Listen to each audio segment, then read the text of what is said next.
Hey friend, welcome back to my channel. If you're new to my channel, thank you so much for being here. I'm so happy to have you. Before you leave, make sure you subscribe and leave a comment because I want to know that you're here, friend, okay? I don't want to just be out here talking to the void. Hello?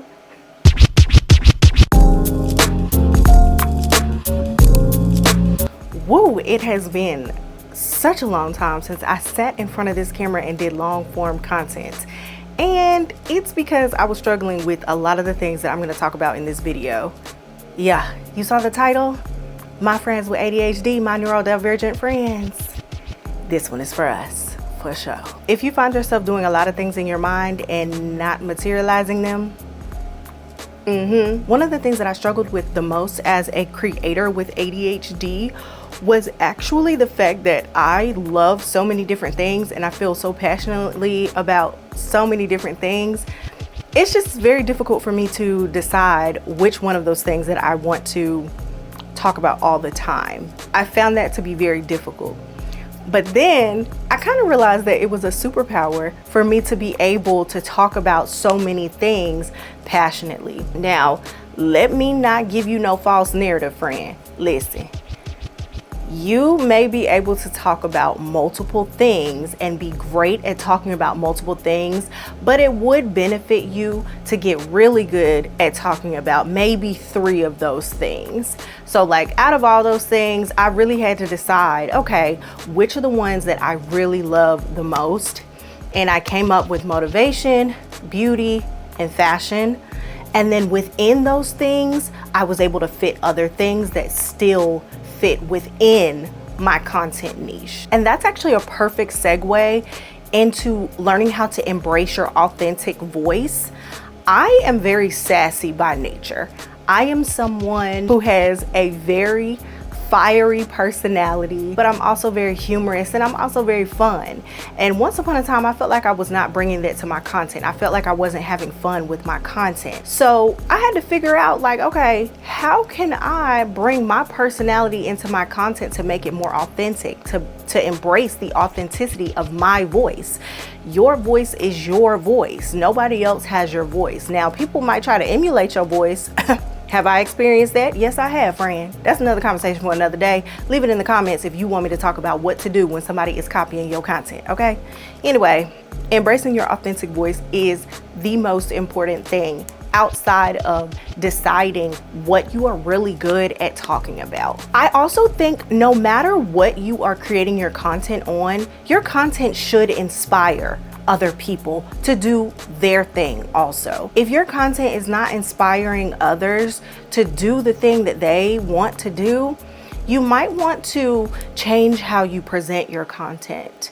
And you don't necessarily have to be a motivational speaker to inspire. No, like you literally just doing what it is that you feel you are called to do can inspire somebody else to do what they are called to do. I talk about how what you are doing, people see you, whether you know they are looking or not, because there's gonna be a lot of people who don't acknowledge the fact that you are doing what you're doing until you are at the pinnacle of what you're doing. And that unfortunately is a facet of human nature. That's what people do. Now, there is a caveat to that. And this is just kind of like a personal aside.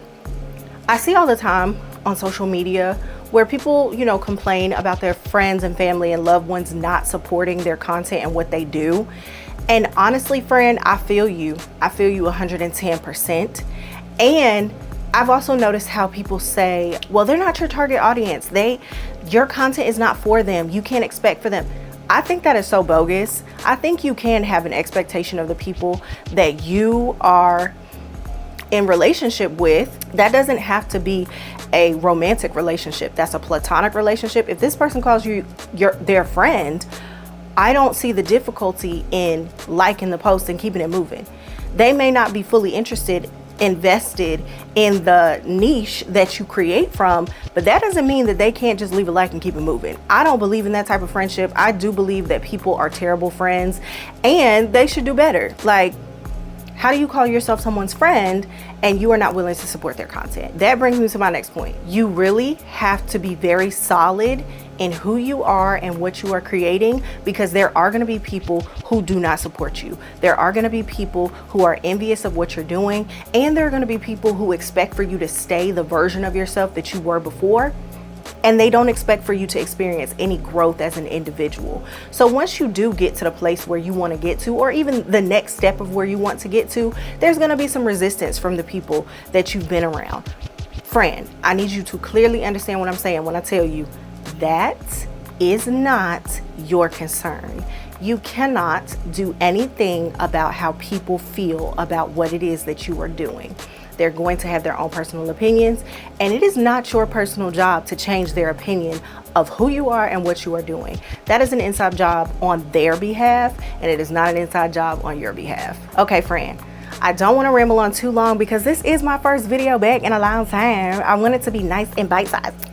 Okay, I want to leave you with this. Creatives all over the country, all over the world are struggling with the same things that you are struggling with, and it still can feel very lonely.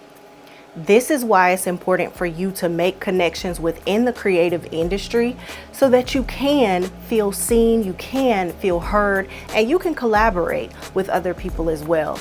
Because I'll be the first one to tell you, especially as an introverted person as well, I may show up extroverted on camera, but please understand, I'm not gonna be the first one to walk up to somebody in the room. I gotta observe the surroundings first. It can get very lonely. When it does get lonely, you lean on the understanding that you are creating a path that others will come down. But when you are creating the path, it is just you, friend. And that path does get very lonely. But along that path, you will pick up other people along the way that see you, that understand you, and will value you.